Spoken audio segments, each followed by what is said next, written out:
Hey guys, welcome back to another video. This is 90 Day Fiance. This is season 7. It's called I Want to Kiss You, okay? I didn't realize that season 7 came on so soon, y'all. Did y'all know it's gonna come on so soon? I was like, dang, what is it doing on already? But anyways, there's a lot to get through, so we're gonna get started, okay? So we get introduced first to a woman named Anna. Okay, she is 38 years old. She is from Bellevue, Nebraska. She seems like a nice lady. Okay, I was like, so what is your story, Anna? Okay, she says she is a beekeeper. We saw that she was in there, getting them bees together and stuff. I said, okay, girl, leave them bees alone, but that's what you do, girl. All power to you, okay? She says she gets stung from time to time, but she got thick skin, so it's not even a thing, okay? She says the pain is worth it because she enjoys seeing the bees play around and get the honey and stuff, so she enjoys it, okay? She says she has 3 kids, okay?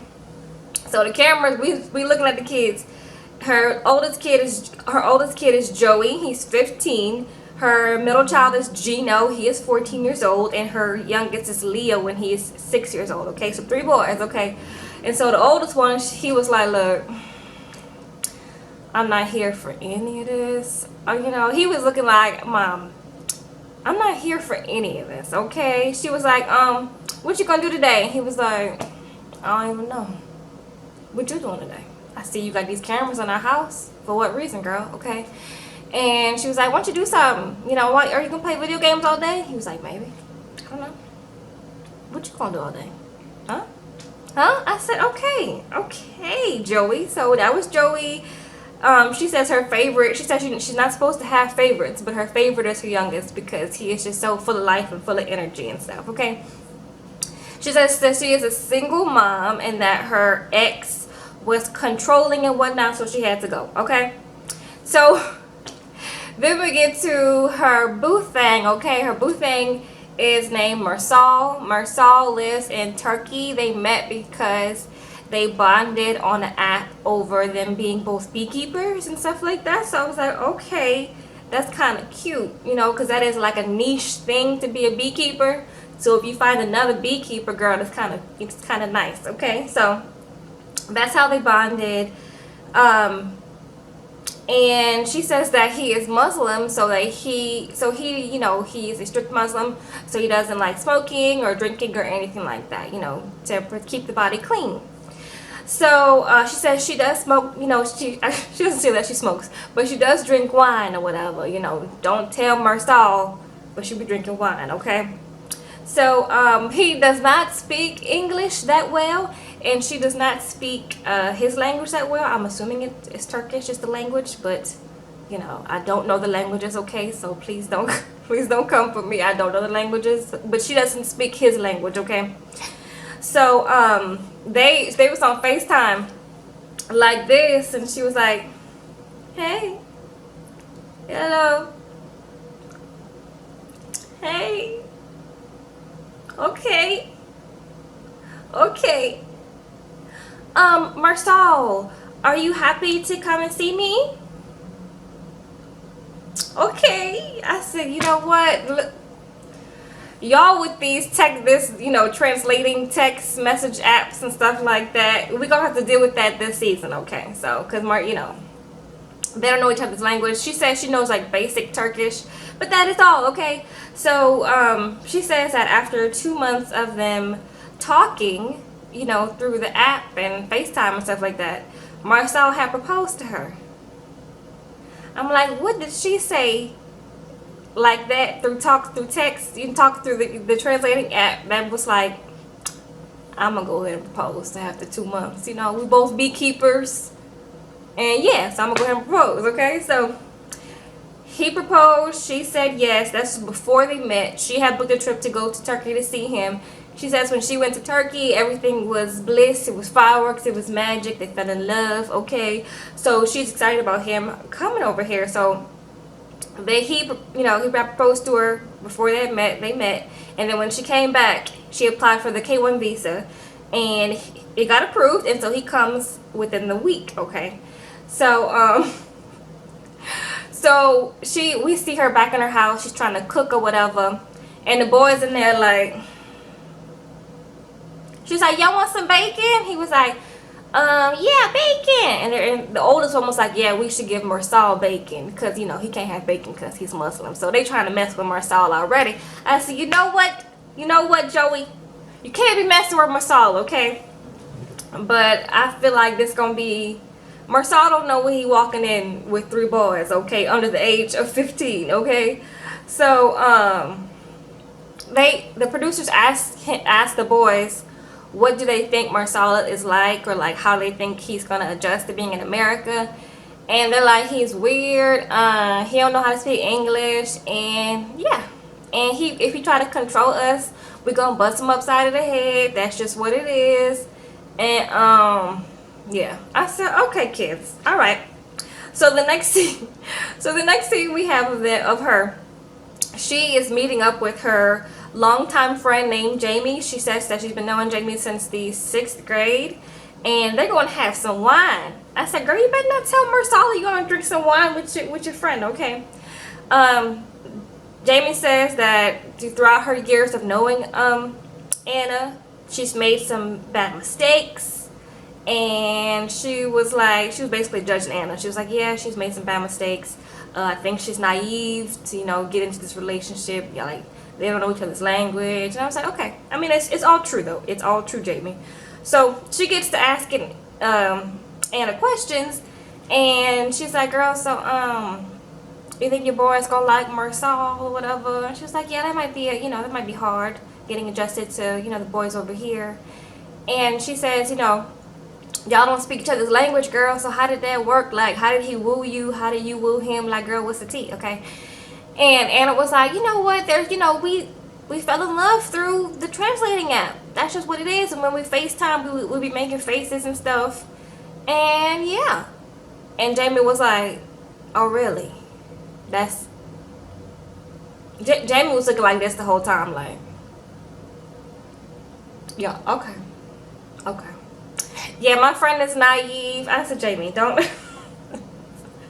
Jamie, let her live, okay? And so, Jamie also asked, like, if, since Marsal is Muslim and he doesn't drink, does Marsal not want her to drink? Or has she told him that she's still going to drink, okay? And she's like, he don't need to know all of that, okay? I haven't told him that I don't want that, I'm still drinking my wine and stuff like that, and you don't tell him either, and that's just what it is. I said, okay, girl. So after the talk with Jamie, she said that she's worried now. Like, she's worried, Jamie was asking the hard-hitting questions basically, and she was like, okay, well, I didn't think about that, so now I'm worried, okay? But it's too late, sis. The next scene we have, she's headed to the airport to go meet Marsal in Chicago. I don't know, how close is Nebraska to Chicago? I was like, how long was that road trip from Nebraska to Chicago? But I don't know. She goes to pick him up in Chicago.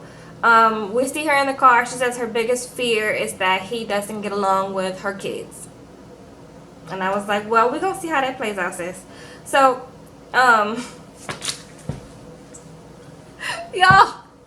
Y'all, I was dying. Okay, so she gets to the airport, right? And she's waiting for Marsal or whatever.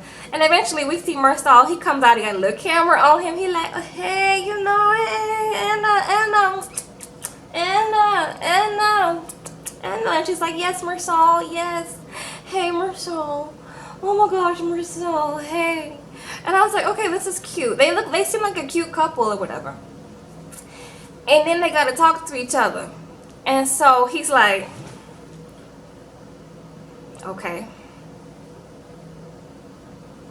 Okay. And she's like, you're back? Your bagage? Bagage. I said, wow, this is going to be a long season, okay? They can't even, like, first interaction, they can't even understand what each other is saying. So they got to get on the talk the translating app. And so the producers tried to ask Marsal, they were like, Marsal, how you feeling? And he's like,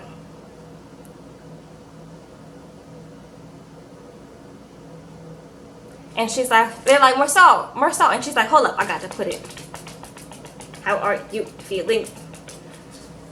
And then the app translated. He's like, I want to kiss you. Talking to the producers, and I said, okay, this is gonna be a long season, okay. So we get back to them in the airport, and all of a sudden, a man like walks up behind Marcel, and they get to like, what's up? You know, what's up? How you doing? What's up? And we're like, who is this? And so it's Anna. Anna's like, who is this? And Marcel is like, Omar. And Omar's like, hey, how you doing? And Anna's like, hey. And it is just, after that, it is just silence. They all looked at each other like,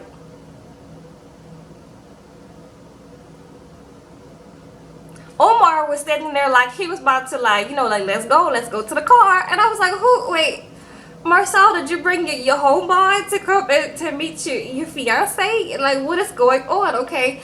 And so Anna was like, Marcel, who is this? And he was like, Omar. He was like, it's Omar. It's Omar. And she's like, well, who is this? It's Omar. Omar. Anna, Omar. So we're like, who is this? Why is he right here? She can't say that because he's not going to understand what she's saying. So she's like, who is this? And Omar's like, we met in the airport. And it's like, Omar, you couldn't have said that like 2 minutes ago after we just all standing at each other. And he's like, this my, you know, Omar. That's all he was saying, okay? So Omar's like, yeah, we met in the airport, you know, and we're like, okay, Omar. So they, you know, they get to hugging and stuff. I'm gonna see you later. They was greeting each other like they had knew each other for a long time. And so Anna and us, we was like, what is going on? This a polyamorous relationship? Like, what is going on? Okay. So hey Omar from the airport. Nice to meet you for, you know, that awkwardly long time. So yeah, so after that they get into the car, and I guess Anna was like, this gonna be a long season because I don't know how to communicate with this man. He's trying to bring a strange man into my car. Like, what is going on? Okay. So she says that they are going to get a hotel in Chicago for the night, and she can't wait to spend the night with Omar. Omar gets in the car and he's like, is this Nebraska? Are we at Nebraska again? She's like, no, we're in Chicago. So they get to the hotel and they, you know, smooching and stuff like that. It was cute, okay. But this is going to be a long season with Anna and Marcel and possibly Omar. I feel like we're going to see Omar again. That was weird. I was like, hey Omar, okay. So the next person we have is Michael. He is 42. He is from Greenwich, Connecticut, okay. He is a wine entrepreneur, okay. He has some money. He is wealthy. He is in the wine business. That's how he makes his money. And he likes to travel. On one of his travels, he met Juliana, you know, his Brazilian fiance, on a yacht party, okay. She's 20 years old. She's from Brazil. She is a model. Yeah, so they fell in love, he says, on this trip. And so they got together during his little travel. And they've been together ever since. He says it's to the point now where she has access to all of his credit cards. I said, okay, this is some city girl type of stuff. All right. So there was at one point when he was trying to get Juliana to come to America on like a visitor visa, but they had denied her for the visitor visa. And it's like, why would she deny her for the visitor visa? He says it was because they had suspected she was up to nefariousness or some dubiousness. And I said, okay, Scooby-Doo, like what? Why did they deny her? They didn't give a specific reason. Okay. He was like, yeah, y'all need to know the reason. I said, okay. So they applied for the K-1 visa. So they're in the process right now. They haven't heard anything. He says it's taking forever. So that's why, you know, he's waiting. She's still over there. They're waiting on the visa. He says he has two kids, okay? He had a previous marriage. You know, him and his ex-wife just got divorced like a couple years ago. I'm like, does this timeline overlap at all? But he didn't say. Okay, I was like, okay, I don't know. So he has his kids and it's like, you know, it's a nice car. So he got his kids and they going to get some ice cream. You know, the producers talk to the kids. They're like, you know, how do y'all feel about your dad's new fiance, Juliana? And they were like, it's kind of weird because she like closer in age to us than, you know, she is to him. But we don't care. We're going to get some ice cream, girl. I said, okay, get y'all a little ice cream, okay? So the next scene, we have, Michael was taking the kids to his new house. He said after the divorce, he moved into an apartment and that he did that for a couple years. And now he bought a home for him and Juliana that is right down the street from his ex-wife's house. You know, it's just convenient with y'all having two kids. I get it. It makes sense, okay? He's like, I don't know how Juliana will feel about us living right up the street from my ex, but it is what it is. I said, you know, if she feels a certain way, then that's on her because this is convenient for the one important thing, y'all kids, okay? So, the producers asked again, like, you know, how do y'all think y'all mama feels about Juliana? And they were like, I mean, she don't feel one way or the other. Like, she's not mad. But she doesn't see her as like a stepmom. She sees her as like, the boy was like, she sees her as, how do I put this nicely? One of us, like one of the kids, because she's like 22, girl. You know, he was trying to be nice about it, but he was like, his mama sees her as a child, okay? I said, I mean, that's kind of what she is to them anyway. So, Michael drops the kids off at his ex-wife's house, and he says him and his ex-wife, they have a really great friendship. They met when they were in their early 20s, and, you know, they had kids. He says really early, but, like, they probably had them kids when they was, like, in their 30s or whatever.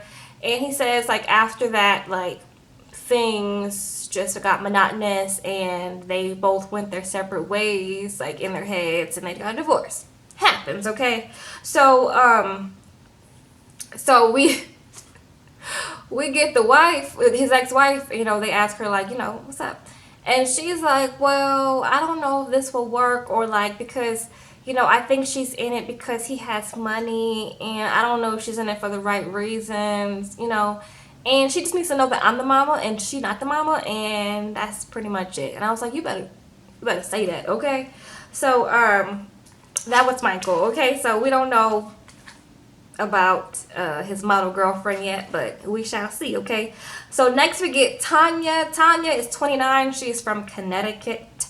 Okay, Tanya, we see Tanya. The first scene we got of Tanya, she's at the sex store, okay? She's in there getting some stuff for her and for her boo, okay? She says she is a bartender and she's a social activist. Okay, we see her. We got video clips of her, you know, protesting, getting put out Congress and getting, you know, on the streets protesting. I was like, do your thing, mama, okay? Do your thing. Use your voice, you know? So I was like, that is good. So she says, you know, through her time of like changing the world and, you know, protesting or whatever, she had met a man on an app and he had flew her out to South Africa, bought her a ticket to South Africa. And I was like, okay, sis. So she went to South Africa and she was with him for a little while, but she said she wasn't feeling it. So that night that they were supposed to be together, she went to the bar. And she went to the bar, met up with some friends, and she said she met the bartender. And the bartender was, you know, he was kind of cute, okay? So they kind of vibed, and his name was Sinjin, and Sinjin is her boo now, okay? So that she stayed in South Africa for 2 months that time, spending time with Sinjin, falling in love with Sinjin, okay? So she went back home, and she flew back to South Africa to see him, okay? And she says, you know, they fell in love some more. And they were talking about, she was like, you know what? We're going to get married one day. And he's like, yeah. So she went back to the U.S. and filed for a K-1 visa. And and it got approved. I was like, so you have proposed? Or like it was just like an informal proposal? Does he know that y'all get married? Or like, what's going on? And she seemed like she was very like, it just happened. You know, we just had a conversation and boom, I filed for it. I was like, okay, girl, cool. So, So the K1 visa got approved. He'll be arriving soon. So she says, he grew up in apartheid South Africa. So, and she's a Latino brown lady, and she says that he is not used to being around brown people because I mean, if we don't know too much about the apartheid in America. We're not taught too much about what happened in South Africa with apartheid, but it was basically like whites and blacks were pretty much like completely separate. And so he grew up on the white side of apartheid, and he didn't really fraternize with black people or brown people or any type of other people besides white people. So she was like, this is a culture, like not a culture shock for him, but this is different being with somebody who is, a different race than he is. So she says, they'll build that together and they'll learn that together. So, so we get back to, Connecticut, where she's in Connecticut right now, and she says that he'll be coming soon, and they'll be living in a shack behind. I don't know why she said shack. I was like, can't y'all have called this something better? But she was like, no, sis, we'll be living in the shack behind my mama's house. Like, call it like a guest suite or something. No, a shack. Okay. So her mom, we see her in the kitchen with her mama. Her mama's cooking, and her mama's like, look, she said she met him. She met Sinjin. She went to South Africa to meet him, and she was like, well, it seemed like he don't have no ambition, like he lazy or whatever. But my daughter gotta do what she gotta do. I said, okay, girl, like you support your daughter and her choices. So she like, my daughter gonna do what she wanna do. I said, okay. She's talking in the kitchen with her mama. Her mama's. She's saying that she wants to have kids now because she's like 29 years old, and she's like her, clock's, ticking, not running out, but it's ticking. And so she's like, I want kids like in a couple years. And every time she brings it up to Sinjin's like, what's that, Sinjin? I don't want that kids. Okay, so basically Sinjin seems like he doesn't want kids. And so I'm like, okay, sis. So the next scene we have that she is going to lunch with her little sister. Her little sister's name is Tiana. She says her and Tiana are completely different. Okay, Tiana recently got married and just had a baby and everything. And so Tiana is skeptical of this whole situation with Sinjin. She says her sister is controlling. And, she says like, whenever her and Sinjin be talking, Tanya is the one who was like talking the most in the conversation, and she's like, basically she was saying it's not gonna work. I said, okay, sister. She says that she might drive him away for some reason, and Tanya says that now that her sister Tania got married, she thinks she knows everything about like marriage, and that she's a marriage counselor, whatever, a marriage expert, and it's aggravating. Okay, I said I kind of got that feel from Tiana. I'm gonna mess up everybody's name. Their names are so close. It's Tanya and Tiana. Okay, so I'm gonna mess up their names. I'm gonna mess up their names when they're in the scene together. Okay, but anyway, Tiana says that she doesn't think that Tanya should get married. And Tiana was like, and Tanya was like, I'm going to do what I want to do. I said, okay, sis.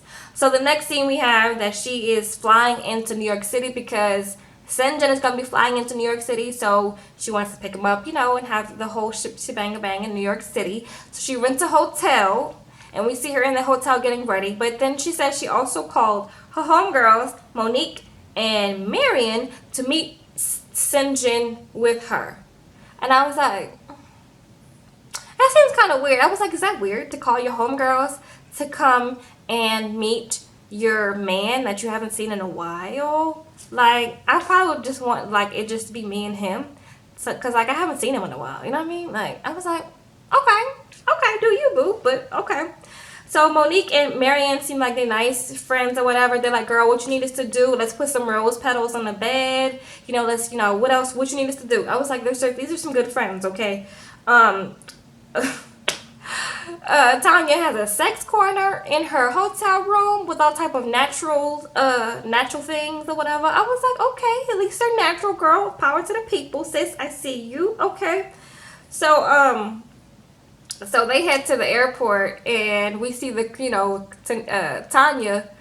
She's freaking out. She was taking her time getting ready. So her friend was like, "Girl, come on, like we're gonna be late." Okay, when I got into that car, they were an hour away from the airport, and so they didn't have enough time to like be there whenever he landed. So so Tanya's like in the back of the car, like, "Girl, we late, like he's about to land and we got like another 30 minutes, girl." And she, he texts her that he's landed or whatever. So she's freaking out, like, this is not what I planned. Like, she said she's worried because she's like, he'll be there and it won't be like this big meeting scene that she had planned it to be. So we'll see, girl. That's Tanya and Sinjin, okay? Okay, so the next person we have is Emily. She is 29 years old. She is from Portland, Oregon. She is an English teacher, okay? She's been living in Russia for the past 3 years. She doesn't speak seems like she doesn't speak a lick of Russian except the basics, like hello, bye-bye, and thank you, okay?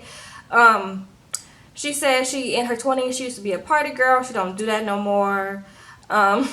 When she got assigned to Russia, to be an English teacher, she thought it was going to be one way, and she got over there and she was like, "Girl, they put me in a town that was mostly like an older town. It seems like some of the buildings were older, whatever, and it's not that much to do." So she was like, "Girl, I'll be by myself a lot." And so she's like, I decided to sign up for a gym membership and try to like meet some people. And that's exactly what she did, okay? She met a personal trainer at the gym. His name is Sasha. Okay, she said Sasha was the sexiest thing alive to her. I said, okay, girl, if you like it, I love it, okay? So he says that they met, and then the next day he asked her out. He knows very little English. And I'm like, well, I think he knows like enough English for them to have conversations. Not to the point of like Mersal and Anna, okay? Like, it seemed like they were having like conversations, okay? And so that's good. But he had proposed to her like soon after. They filed for a K-1 visa in America. She drops a bomb on us, that girl. I am 39 weeks pregnant. I'm about to have my baby in like 4 days, okay? Sasha's visa is not approved yet, so they can't go to America right now. Well, she can, but she's like, I'm not going to go to America right now if Sasha can't. So she says she's going to have her baby in Russia. And her family's like, girl, what? You're going to have You're going to have your baby in Russia, girl? Like, what is going on, okay? And so then she drops another bomb on us that she is Sasha's third wife and his third baby mama. Not his, like, it's not like, no. He's been married twice, is what I'm trying to say. Not that, like, she is, like, one of 3 of his wives, okay? So I was like, okay, sis. Her family, of course, is scared that she's third baby mama in a foreign country and she's about to give birth, okay?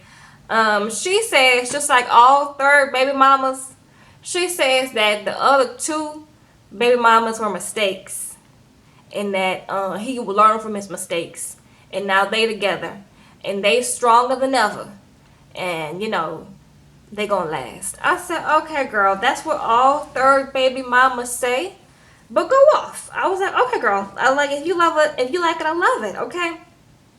So we see Sasha. Sasha says that he is a good guy, despite him, having 2 baby mamas before and getting divorced twice. And he's like, me and Emily are going to work because we're going to work, and I can't think of that now. So yeah, I said, okay, Sasha. So the next scene we have, they're going toy shopping with Sasha's oldest son, Danielle, and that's how they pronounced it. And Emily was saying his Daniel's mom only allows Sasha to see Daniel on the holidays. Okay, so this is a holiday, so they with him and they taking him to this toy store. They get him some toys or whatever. Then we see later that Emily FaceTimes one of her sisters, her sister Betsy, okay? She says her sister Betsy is not here for Sasha, for Russia, for none of this, okay? So her sister says, Her sister said it's weird for her to give birth in Russia where the nurses don't know any English. It's like, how are you gonna tell them you want things, girl? And she was like, I know basic Russian, sis. Okay, so shut up. Okay. Betsy was saying she don't trust the baby daddy because he got two other girls knocked up and left them. So like, what are the odds of him like doing the same thing to you, sis? And so Emily was not here for it. She's like, girl, I'm feeling dizzy. I gotta go, okay? So she called Sasha. She's like, I'm feeling dizzy. Come and get me. Basically, she was upset because Betsy was making her upset. And I said, okay, girl. Like, hang up the phone. Go lay down. You got 4 days. You got probably a couple days for that baby to come out, girl. Relax and rest yourself, for the baby, okay? Last, we got Robert. He is 41. He is from Florida, okay? He drives some Uber, Lyft, one of them, okay? He says driving for Uber or whatever, Lyft. He has met some football players. He has met Shaq. He has a 5-year-old son named Bryson, okay? Bryson's mom is not in the picture. He says that one day he came home and, Bryson's mama had moved all her stuff out the house. No word, no nothing. And so ever since then, he's been a single dad. He says he met Annie, who is 30 years old. She lives in the DR through a mutual friend on Facebook. Okay, I said that darn Facebook, okay? And so he had booked a cruise that had a stop for a day in the DR, and so that's how he was like going to go and see her. And so they had about 8 hours together. He said, let me tell you something, these are the most wonderful 8 hours I've ever had in my life with my boo Annie, okay? And so I proposed to her after them 8 hours. I said, that is a whole work day. You propose to this girl after a whole work day? I said, okay. All right. So he said, that's just what it is. They applied for a K-1 visa. They got approved. So she is coming to Florida, okay? And so we see him eating breakfast with his son, Bryson. Bryson is acting up. Bryson don't want to eat all that food. He like, Bryson, come here, eat all your food, okay? Come here. Don't play with me this morning, Bryson. You better eat this food, okay? And Bryson's like, no, I want to eat the food. I said, okay, Bryson, come on so we can shoot this for TLC, okay? Stop playing with us, okay? So he FaceTimes Annie. He's like, Annie, girl, you ready for Bryson? And she's like, I ain't ready for him, girl. I ain't playing with him, girl. I said, okay. So she's like, can you buy me the new iPhone? And he's like, girl, I ain't got no iPhone money. I don't have any iPhone money, sis. He's like, you need to be worried about Bryson's schedule. I'm going to show you like where the route to his school, because you're going to be taking care of him while I'm at work, okay? She's like, wait a minute. I said, let me tell you something. Annie's not here for any of this, okay? She wants a new iPhone. He's like, look, I need to buy you a ring first. So we need to worry about the ring, okay? I said, all right. So the next scene, Robert goes shopping for Annie at the lingerie store, okay? This was a mess. He was in there like, I want some lingerie. So he's talking to a sales associate. And the sales associate is like, okay, that's why you in a lingerie shop. Like, can I have some more details, stupid? I was like, girl, yes, okay. So she was like, okay, like, what size is she? And he's like, here's a picture. And so we're looking at the picture, and we're just staring at the picture, and she's like, okay, maybe she's like a medium large, girl. I don't know. Like, what is her size? Okay, and he's like, I don't know anything about this woman. I don't know her size or anything. But can you help me? And I don't know what I want. And so she's like, okay, what do you want this? And so she shows him like a top with like a little robe or whatever. He's like, no, I don't want the pants, or it doesn't have pants. I said, this man don't know what he wants. Just go get her some chocolate hearts or something. Why do men go to lingerie stores when y'all don't know what y'all want? Let me tell you something. If I was a sales associate, I wouldn't have time. I'd be like, let me tell you something. Go back and ask her size, okay, and then come back in here. I don't have time, okay? But the sales associate was really nice. She was really helping him, and I was like, kudos to you, sis. So she was trying to be nice. She was like, Annie looks like she's beautiful. She looks nice. And he was like, okay, that looks cute or whatever. I was like, okay, Robert. So they get to talking. She's like, how did y'all meet? And he's like, well, she's from the DR, and I met her, for one day, and after 8 hours, I proposed. And the sales associate was like, after 8 hours? And he was like, yeah. And she was like, okay. Okay, you know, you can like that okay, you give people like, this is crazy. This is crazy, okay? I said, yes, this is crazy, girl. He's crazy, okay? He's trying to check out, you know, whatever. And Annie gets to sending him all type of purple heart. Like, he's sending purple heart because, you know, we're at war type of Drake thing going on. And it's like some mad faces. And we're like, girl, what is going on? Okay, so he steps outside to see what is going on. And he's like, girl, why you sending me all of these mad face emojis? And she's like, because you told me you were send me the money and you didn't send me the money. And like, I'm right here in the line and like, you know, I don't have the money. You told me you were send me the money, stupid, okay? And he's like, I sent her the money. It just didn't come in. Like, she had some problems with her ID or whatever. Like, but I sent her the money. And she was, through this whole thing, she's still sending like mad face emoji, mad face emoji, mad face emoji, mad face emoji. And I was like, oh my gosh, how old is this woman? I was like, this woman is 30 years old. What is she doing? Okay, and you know, Robert is like, now I'm concerned because it seemed like she concerned about the money, more about the money than she is with me. And I said, you know, Robert, she definitely is. You should have learned that when she was asking for an iPhone, right off the bat from you before even getting here. But yeah, Robert.